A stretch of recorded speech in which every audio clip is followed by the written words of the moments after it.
इस कार्यक्रम के प्रायोजक हैं भारत सरकार का कृषि एवं कृषक कल्याण मंत्रालय। सूखा हो या बेमौसम की बरखा हो, कीड़ा लगे खेत में या दुविधा हो, बहुत ही कम प्रीमियम पे पूरी हो भरपाई, फसल बीमित रहे कटाई के बाद भी भाई। हाँ, ऋणी या अऋणी अब हर किसान लाभ उठाए, एक मौसम कदर है सब किसान बीमा कराए, प्रधानमंत्री फसल बीमा योजना से हर किसान मुस्काए। कृषि और किसान कल्याण मंत्रालय द्वारा किसान हित में जारी। नमस्कार, किसान वाणी के आज के इस अंक में आप सभी किसान भाई बहनों का हार्दिक अभिनंदन। किसान साथियों, कार्यक्रम की शुरुआत हमेशा हम शुभ विचार से करते हैं। हमारा आज का जो शुभ विचार है साथियों, वो है हवाएं अगर मौसम का रुख बदल सकती है तो दुआएं भी मुसीबत के पल बदल सकती है।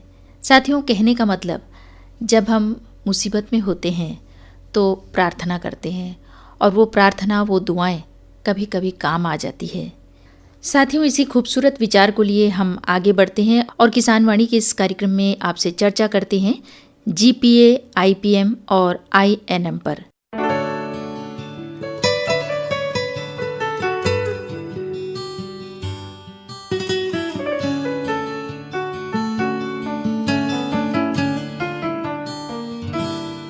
साथियों, जीपीए, आईपीएम और आईएनएम कम लागत में सुरक्षित और टिकाऊ खेती की ओर कदम।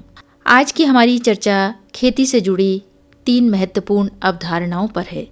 इनका सही उपयोग करके किसान फसल की लागत कम करने के साथ साथ मिट्टी की सेहत, पर्यावरण और मानव स्वास्थ्य का भी ध्यान रख सकते हैं। सबसे पहले बात करते हैं जीपीए की। कृषि के संदर्भ में जीपीए से आशय गुड एग्रीकल्चर प्रैक्टिस यानी अच्छी कृषि पद्धतियों से है। इसका मतलब है कि किसान खेती के हर चरण में वैज्ञानिक और सुरक्षित तरीकों को अपनाएं, चाहे वो खेत की तैयारी हो, बीज का चुनाव हो, सिंचाई, उर्वरक और कीटनाशक का प्रयोग हो या फसल की कटाई और भंडारण। व्यवहारिक रूप से किसान को चाहिए कि प्रमाणित बीज का इस्तेमाल करें, खेत और उपकरणों की स्वच्छता रखें, मिट्टी की जांच के आधार पर खाद और उर्वरक दें तथा कीटनाशकों का प्रयोग केवल आवश्यकता के अनुसार अनुशासित मात्रा में करें। इससे अनावश्यक खर्च भी बचेगा और फसल की गुणवत्ता भी बेहतर होगी। साथियों, अब बात करते हैं आईपीएम यानी इंटीग्रेटेड पेस्ट मैनेजमेंट, एकीकृत कीट प्रबंधन की। अक्सर किसानों को फसल में कीट दिखाई देते हैं, कीटनाशक का छिड़काव कर देते हैं, लेकिन आईपीएम कहता है कि हर कीट के लिए तुरंत रसायन का प्रयोग जरूरी नहीं है। पहले खेत का निरीक्षण करें और देखें कि कीट की संख्या वास्तव में आर्थिक नुकसान के स्तर तक पहुंची है या नहीं। साथियों, आईपीएम में कई उपायों को एक साथ अपनाया जाता है, जैसे खेत की निगरानी, स्वस्थ बीज का प्रयोग, फसल चक्र, प्रकाश प्रपंच, फेरोमोन ट्रैप, जैविक कीटनाशक और मित्र कीटों का संरक्षण। जरूरत पड़ने पर ही रासायनिक कीटनाशक का इस्तेमाल किया जाता है। साथियों, यदि खेत में कुछ ही कीट दिखाई दे रहे हैं तो तुरंत पूरे खेत में कीटनाशक का छिड़काव करने के बजाय पहले उनकी संख्या और प्रकोप की स्थिति देखें। फेरोमोन ट्रैप या अन्य निगरानी तकनीकों से भी कीट की स्थिति का पता लगाया जा सकता है। इससे कीटनाशक की लागत कम होती है और फसल में रासायनिक अवशेष का खतरा भी घटता है। साथियों, अब बात करते हैं आईएनएम यानी इंटीग्रेटेड न्यूट्रिएंट मैनेजमेंट, एकीकृत पोषक तत्व प्रबंधन पर। फसल को केवल यूरिया या किसी एक रासायनिक उर्वरक पर निर्भर रखना उचित नहीं है। पौधों को नाइट्रोजन, फास्फोरस और पोटाश के साथ साथ कई सूक्ष्म पोषक तत्वों की भी आवश्यकता होती है। आईएनएम में मिट्टी संरक्षण, जैविक खाद, कंपोस्ट, हरी खाद, फसल अवशेष और आवश्यकता अनुसार रासायनिक उर्वरकों का संतुलित उपयोग किया जाता है। किसान भाई सबसे पहले मिट्टी की जांच करवाएं। इसके आधार पर ही तय करें कि खेत में किस पोषक तत्व की कितनी आवश्यकता है। गोबर की अच्छी तरह सड़ी खाद या कंपोस्ट का प्रयोग करें। रासायनिक उर्वरकों को अनुशासित मात्रा में दें। इससे मिट्टी की उर्वरता लंबे समय तक बनी रहती है और अनावश्यक उर्वरक पर होने वाला खर्च भी कम होता है। किसान साथियों, जीपीए, आईपीएम और आईएनएम को अगर हम एक साथ समझे तो ये खेती के 3 महत्वपूर्ण आधार बन जाते हैं। साथियों, आज आवश्यकता केवल अधिक उत्पादन की नहीं बल्कि सुरक्षित, गुणवत्तापूर्ण और टिकाऊ उत्पादन की है। इसलिए खेती में किसी भी दवा या उर्वरक का इस्तेमाल केवल देखकर या किसी की सलाह पर न करें। कृषि विशेषज्ञ, कृषि विज्ञान केंद्र या कृषि विभाग की अनुशंसा के अनुसार ही इनका प्रयोग करें। लेबल पर दी गई मात्रा और सावधानियों का भी पालन करें।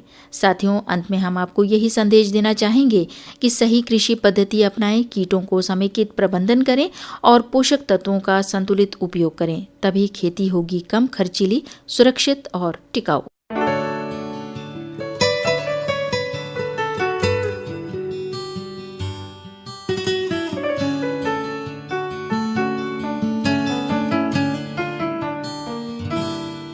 साथियों, ये थी हमारी चर्चा जीपीए, आईपीएम और आईएनएम पर। अब हम कार्यक्रम को आगे बढ़ाते हैं और आपसे पूछ लेते हैं आज का प्रश्न। साथियों, हमारा आज का प्रश्न है, खड़ी फसल में छिड़काव के लिए यूरिया के घोल की सांद्रता कितनी होनी चाहिए, ये आपको बताना है। किसान भाइयों, प्रश्न के उत्तर सोचते रहें और कार्यक्रम में हमारे साथ बने रहें। कार्यक्रम के तहत इस प्रश्न का सही उत्तर हम आपको अवश्य ही बताएंगे।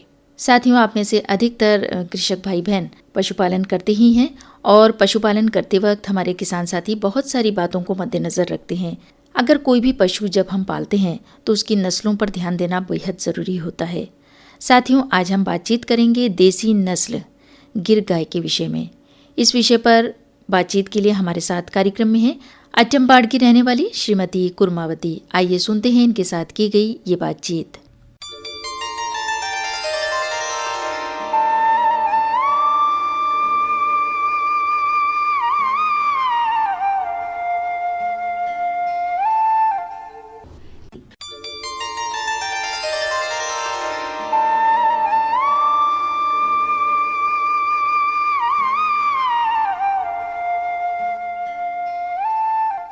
साथियों, आज हमारे साथ कार्यक्रम में है एटमपाड़ की रहने वाली श्रीमती जी कुर्मावती जी, कार्यक्रम में आपका स्वागत है। नमस्कार साथियों, आज हम देसी नस्ल गिर गाय के विषय में कुछ बातें करेंगे। कुर्मावती जी, आपने क्यों सोचा कि आप गिर गाय ही पाले? जी, मेरा इंटरेस्ट था, गाय पालना था। लगभग पिछले 10-12 साल से गाय पाल रहे हैं हम लोग। अच्छा। तो देसी गाय जो है हम लोग को मेन मोटिव, देसी गाय का दूध जो है हम लोग को पीना है। बाहर से जर्सी वगैरह जो भी है वो मिक्स वाला जो दूध उनको वो उतना सूटेबल नहीं रहता है हम लोग के लिए। तो उसका वजह से, वो इंटरेस्ट की वजह से हस्बैंड और दोनों मिलके सोच के ये डिसीजन लिए कि देसी गाय मेन हम लोग का मोटिव है। तो उससे हम लोग वेटनरी डिपार्टमेंट से भी हम लोग को बहुत हेल्प मिला कि ऐसा मतलब आप लोग इंटरेस्ट है तो पालने से अच्छा है। वो जो डिपार्टमेंट हम लोग को हेल्प किया है उसका वजह से हम लोग इतना कर पाए। अभी मेरे पास अभी 6 से 7 गाय है, बच्चे के साथ में 10 गाय, पूरा छोटा बच्चा बड़ा सब 10 गाय है। गिर गाय जो है पहली बार हम लोग नील आइलैंड से परचेस करे। नील आइलैंड जो है मेरा ससुराल है, तो वहाँ ससुराल से हम लोग आना जाना रहता है। तो वहाँ हम लोग फर्स्ट देखे, वहाँ पसंद आया। उसका मिल्क रिकॉर्ड भी बहुत अच्छा था। उसका वजह से जो हम लोग को इंटरेस्ट आया, जो मेहनत करते हैं उससे और मेहनत भी कम पड़ेगा और दूध का उत्पादन अगर ज़्यादा मिलता है तो हम लोग को आमदनी भी ज़्यादा होगा। उसका वजह से हम लोग जो है वहाँ से गाय परचेस करे जी। तो परचेस करके लेके आने के बाद, वहाँ से आने के बाद यहाँ बच्चा दिया, बच्चा लेके फिर उससे ऐसे एक के बाद एक बढ़ते गया। गिर गाय की पहचान कैसे कर सकते हैं? गाय का जो मतलब पहचान बोलने से, हम्प जो है ऊंचा रहेगा और फेस भी उसका बड़ा सा दिखेगा और मेन तो कान है। कान जो लंबा लंबा होता है, कान का वजह से उसको पहचान करेंगे कि हम लोग ये गाय जो है गिर गाय है। अच्छा, कुर्मावती जी, गिर गाय की उम्र लगभग कितनी होती होगी? 10-15 साल तक हो सकती है, लेकिन मेरे पास जो है 3 से 4 साल का गाय मेरे पास है। जी, जो जी। भी है 3 से 4 आप साल। 3 से 4 साल से पाल रही हो? हाँ, अभी? पाल रही हूँ। जी जी। और गिर गाय दूध कितना देती है? दूध एक टाइम में 7-8 लीटर एक टाइम में देती है। तो हम लोग मिनिमम हम लोग 12 लीटर एक दिन में हम लोग निकालते हैं। जी जी। एक दिन में आपको 12 लीटर दूध मिल जाता है गिर गाय से जी, सुबह और शाम मिलाकर। क्या गिर गाय गर्मी सहन कर सकती है? बहुत कम, मतलब उसको टेम्परेचर जो है मतलब गर्मी बहुत उसको सहन नहीं कर पाएगी, क्योंकि वो ज़्यादा मतलब थोड़ा देर में उसको ज़्यादा शेड के अंदर ही हम लोग रख के पालते हैं। बाहर बहुत कम छोड़ते हैं। सुबह 1 घंटा के लिए बाहर छोड़ते हैं और उसके बाद वो फीडिंग करके वापस आने के बाद उसको बांध के फिर अच्छी तरीके तरीके से उसको साफ सुथरा रख के वैसे ही रखते हैं। तो गर्मी मेरा हिसाब से बहुत कम ही वो कर पाती है। जी जी। गिर गाय को आप रखती हो, गिर गाय के लिए जो शेड बनाते हैं उनका रख रखाव आप कैसे करते हो? बस सुबह मतलब सफाई ज़्यादा मेन इम्पोर्टेंट है जी। तो सफाई करते हैं, उसको लेके सब घास वगैरह जो भी डालते हैं तो उसको साफ करना। उसके बाद में मेन साफ सुथरा रखना जरूरी है, मतलब छोटा से छोटा गंदा भी नहीं रहना, वैसा में साफ ही रखना है जी। शेड अच्छा शेड बना है हम लोग का आटमपाड़ में। जी जी। बाकी गायों के मुकाबले जो है गिर गाय को ज़्यादा साफ सुथरा रखना पड़ता है जी। और ये गिर गाय का जो स्वभाव है वो कैसे हो? वो बच्चों जैसा है मेन जी। छोटे बच्चे जैसा हम लोग से घुल मिल जाते हैं, वैसे जो है वो मतलब हम लोग को आवाज़ पहचानेगी जी। और उसके बाद हम लोग कहाँ जा रहे हैं, क्या कर रहे हैं, उसका जो हम लोग का मतलब जैसा हम लोग आते हैं तो वो आवाज़ करेगी अलग से। बच्चे भी मतलब ऐसा हम लोग सोचते हैं ना, तो उससे हम लोग से मेल मिलाव ज़्यादा रहता है जी। तो छोटे बच्चे जैसा हम लोग, उनका स्वभाव छोटे बच्चे जैसा ही है। तो देखने में डरावना लगेगा देखने से, लेकिन बिल्कुल मतलब बच्चों जैसा ही है। हम लोग प्यार करेंगे तो प्यार भी उसको पता है, गुस्सा है तो गुस्सा भी उसको पता है। अच्छा। बात करते हैं हम लोग उसके साथ में तो बातचीत भी ऐसा लगेगा कि हम लोग बात सुन रहा है। अच्छा। ऐसा। अच्छा जी। और इनका जो खाना पीना होता है, दाना होता है, आप कैसे देते हो? दाना उसका जो मेन है मिक्स करके सब कुछ, मेन गेहूं का होता है, गेहूं, मक्का, बाजरा सब मिक्स करके उसका गुड़ मिक्स रहता है उसमें जी। तो रेडीमेड मिलता है, वहाँ से हम लोग परचेसिंग करते हैं जी। तो परचेस करके उसको सुबह शाम खिलाते हैं। पहले 1 घंटा पहले उसको भिगाना पड़ता है, भिगा के वहाँ रख के उसको फिर उसके बाद में उस दाना, नमक वगैरह, मिनरल मिक्सचर सब मिक्स करके उसमें घास भी डाल के फिर उसको देते हैं। इस तरह से आप जो है गिर गाय की भोजन की तैयारी करते हैं, गिर गाय को दाना देते हैं जी। इसके अलावा और क्या देते हैं? इसके अलावा तो धूप का टाइम घास का प्रॉब्लम होता है तो हम लोग पुआल होता है जो धान का, वो पुआल लेके रखते हैं, उसको भी पीस काट के उसको देखना है, ऐसा में करते हैं। अच्छा, पुआल को पीस काट के भी आप जो है मतलब वेस्ट नहीं होगा जी जी। अगर ऐसे ही दे देंगे तो वेस्ट करेगा पूरा, इधर मक्की अगर तंग करता है भी है तो वेस्ट नहीं होने के लिए वो चीज़ जो है पीस काट के उसको फीड करते हैं। गिर गाय को कौन कौन सी बीमारियां होती है? मेन बीमारी अभी तक हम लोग उसमें देखे हैं, फुट मतलब पाँव में जो है उसका कीचड़ में जाने के बाद में कीचड़ से वापस आके अगर साफ नहीं किया भी है तो उसमें क्या कीड़ा लग के घाव जैसा होके उसमें ज़्यादा फैल जाता है, और मुंह में भी छाला पड़ता है उसको। उसका वैक्सीन भी लगता है हर साल, वैक्सीन 1 साल में एक बार वेटनरी डिपार्टमेंट से आके वैक्सीन लगवाते हैं उसको। हिसाब से वैक्सीन अगर लगाते हैं तो ज़्यादा नहीं होता। मेन प्रॉब्लम तो है, और सर्दी खांसी होता है, सर्दी होता है, उसके लिए क्या आगी जला के उसको धूप वगैरह देंगे तो संभालू पत्ती एक है, वो पत्ती को भी उसमें डाल के अगर उसका दुआ देते हैं तो जैसा सर्दी पूरा जो हम लोग महसूस करते हैं कि वो बाहर आता है, उस तरह में बहुत कुछ उसको आराम मिलता है उस तरह में जी जी। मेन बारिश का मौसम में सब होता है। गर्मी और बारिश के समय आप कैसे देखभाल करते हैं गिर गाय की? गर्मी का मौसम में उतना हम लोग को पहचान मतलब प्रॉब्लम नहीं होता है जितना बारिश का मौसम में, और दूध भी ज्यादा मतलब गर्मी का मौसम में दूध ज्यादा होता है, लेकिन वही है कि हम लोग साफ सुथरा रखना है, उसके लिए थोड़ा सा छोटा मोटा प्रॉब्लम्स तो होते ही है, लेकिन बारिश के मौसम में हम लोग ज्यादा बांध के रखना, बाहर नहीं छोड़ना उसको। 1 घंटा के लिए भी जो पहले छोड़ते थे तो वो 1 घंटा भी हम लोग देखभाल करना पड़ेगा। हर बार उसको साथ में अगर गोबर भी किया तो उसको साफ करना, उसको फिर पाइप से पानी उन्हें दे के फिर सफाई करना, उसको फीडिंग कराना। घास नहीं मिलता है तब, घास बारिश के मौसम में घास मिल जाता है, टेंशन नहीं है, लेकिन गर्मी के मौसम में ही घास का थोड़ा सा होता है। उसमें दाना से हम लोग कवर करते हैं। अच्छा, जितना दाना देते हैं उसको फिर 3 टाइम कर देते हैं। 3 टाइम में दाना अगर हम लोग अच्छा से खिला देते हैं तो दूध का उसमें कोई प्रॉब्लम नहीं होता है।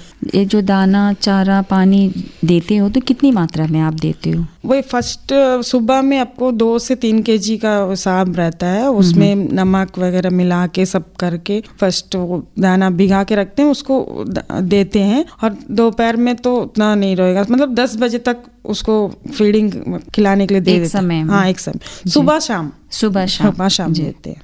और दोपहर के समय? दोपहर के समय पानी रखते हैं तो पानी पी लेता है, वैसे बांध के वैसे रखते हैं। अच्छा, गिर गाय एक बार में कितने महीने तक दूध देती है? हम लोग का पास जो रिकॉर्ड है उसका हिसाब से बच्चा दिया, उसके बाद में 8 महीना तक का वो बच्चा मतलब थोड़ा बड़ा हुआ 8 से 10 महीना तक का दूध देता है। उससे पहले वो 1 महीना मतलब जैसा भी फर्स्ट में ज्यादा दूध दिया, 8 लीटर 10 लीटर एक टाइम में दिया है तो ऐसे ऐसे थोड़ा कम होगा, लेकिन टोटल 8 महीना आपको बराबर दूध मिलेगा। जी जी। गिर गाय के दूध में फैट कितना होता है? फैट अधिक मात्रा में होता है, A2 मिल्क बोलते हैं उसको।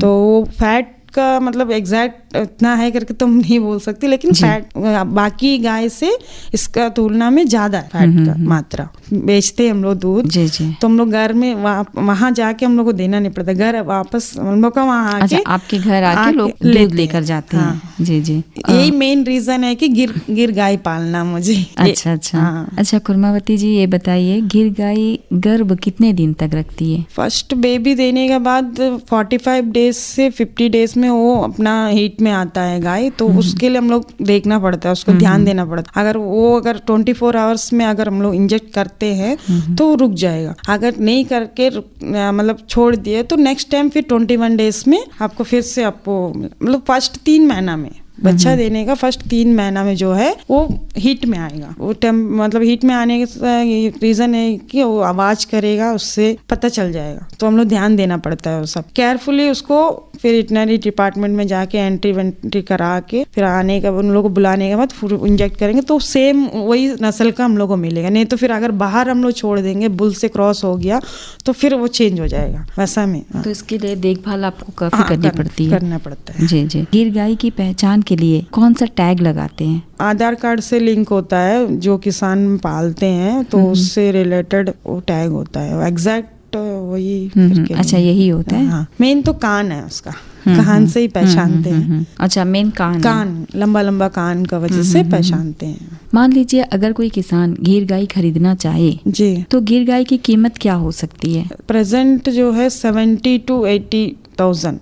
कभी कभी मतलब उसका रिकॉर्ड, पुराना रिकॉर्ड उसका मम्मी का जैसा रिकॉर्ड दूध देने का, जो मतलब ज्यादा दूध दे रहा है तो 1 लाख भी पार होता है, 1 लाख अबव। गिर गाय और जर्सी गाय जो होती है उसमें क्या अंतर पाया जाता है? अंतर यही है, गिर गाय में बीमारी कम होता है और जर्सी गाय जो हम लोग पालते हैं वो क्रॉस किया हुआ ब्रीड रहता है, वो देसी नस्ल नहीं है, मेन विदेशी है। अगर एवन दूध पीते भी है तो हम लोग को बदन के लिए सूटेबल नहीं है, किसी को एलर्जी हो जाता है या तो फिर कुछ ऐसा कुछ हो जाता है। तो A2 मिल्क इसलिए कि वो हम लोग के लिए बहुत अच्छा है, मतलब जैसा पीते हैं हजम होने के लिए भी वो बहुत इजी पड़ता है, वैसे बच्चों को देते भी हैं तो इसीलिए वो A2 मिल्क ही अच्छा है। A1 जो दूध पियेंगे तो बीमारी ज्यादा हो जाए पड़ता है, और गाय में भी बीमारी ज्यादा है। जर्सी गाय जो हम लोग है उसमें बीमारी ज्यादा से ज्यादा होता है। बारिश का मौसम में तो वो मतलब रह नहीं सकेगा, वो गर्मी भी ज्यादा बर्दाश्त नहीं कर सकता।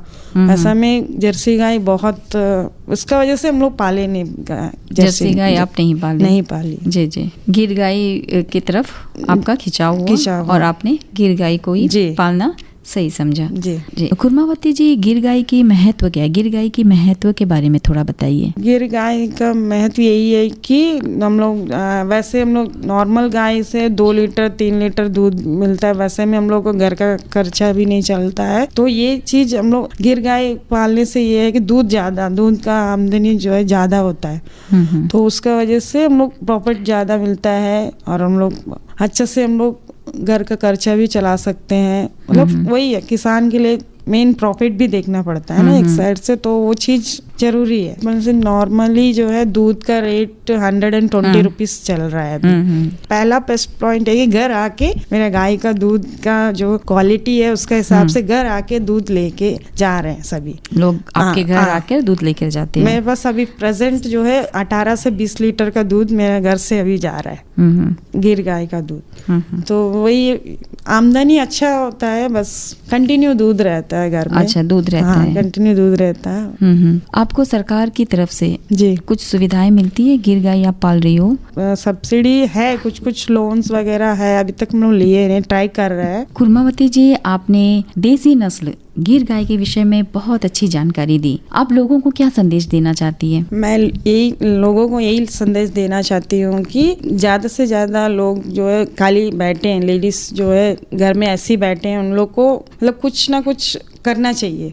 वैसे में हम लोग गिर गाय का जो पालन है बहुत इजी भी है। अगर इंटरेस्टेड है, जो भी महिलाएं इंटरेस्टेड है, वो लोग अपना आमदनी बढ़ाने के लिए आप लोग गिर गाय को परचेस करके आप छोटा सा जगह में भी आप पाल सकते हैं। कुर्मावती जी, आपने देसी नस्ल गिर गाय के विषय में बहुत अच्छी जानकारी दी, जिससे हमारे किसान भाइयों को बहुत लाभ होगा। आप हमारे कार्यक्रम में आई, इसके लिए आपका बहुत बहुत धन्यवाद। धन्यवाद मैम।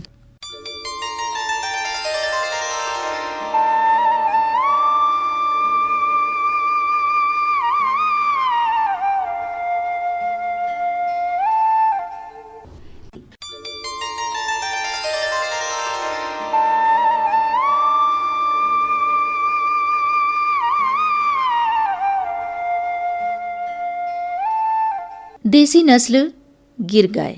साथियों, इस विषय पर अभी आपने श्रीमती कुर्मावती के साथ की गई ये बातचीत सुनी। बड़े ही विस्तार से उन्होंने जो देसी नस्ल होता है गिर गाय के विषय में बहुत अच्छी जानकारी दी। उम्मीद करते हैं इनकी बातचीत हमारे तमाम किसान साथियों को पसंद आई होगी। भाइयों, कार्यक्रम में अब वक्त हो चला है आज पूछे गए प्रश्न के सही उत्तर बताने का। साथियों, हमने आपसे पूछा था खड़ी फसल में छिड़काव के लिए यूरिया के घोल की सांद्रता कितनी होनी चाहिए। साथियों, इस प्रश्न का सही उत्तर है खड़ी फसल में छिड़काव के लिए यूरिया के घोल की सांद्रता 2% तक होनी चाहिए। उम्मीद करते हैं किसान भाइयों ने अपने उत्तर की जांच कर ली होगी।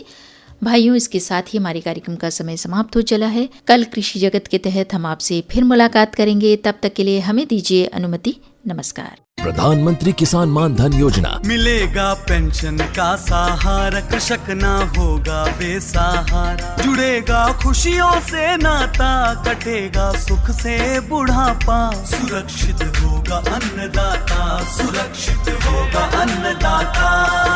प्रधानमंत्री किसान मान धन योजना से लघु सीमांत किसानों का भविष्य होगा सुरक्षित और 60 वर्ष की आयु से 3000 रूपए मासिक पेंशन होगी सुनिश्चित। 55 रूपए से 200 रूपए की मासिक किश्त देकर प्रवेश कर सकते हैं 18 से 40 वर्ष तक के किसान। इस अंशदायक योजना में सरकार देगी बराबर का योगदान। सभी किसान भाई बहन इस योजना के लाभ के लिए जन सेवा केंद्र में जाएं और अपना निशुल्क नामांकन कराएं। प्रधानमंत्री किसान मान धन योजना, अन्नदाता के परिश्रम को संबल, पेंशन से सुरक्षित उनका कर। कृषि एवं किसान कल्याण मंत्रालय, भारत सरकार द्वारा जनहित में जारी। इस कार्यक्रम के प्रायोजक थे भारत सरकार का कृषि एवं कृषक कल्याण मंत्रालय।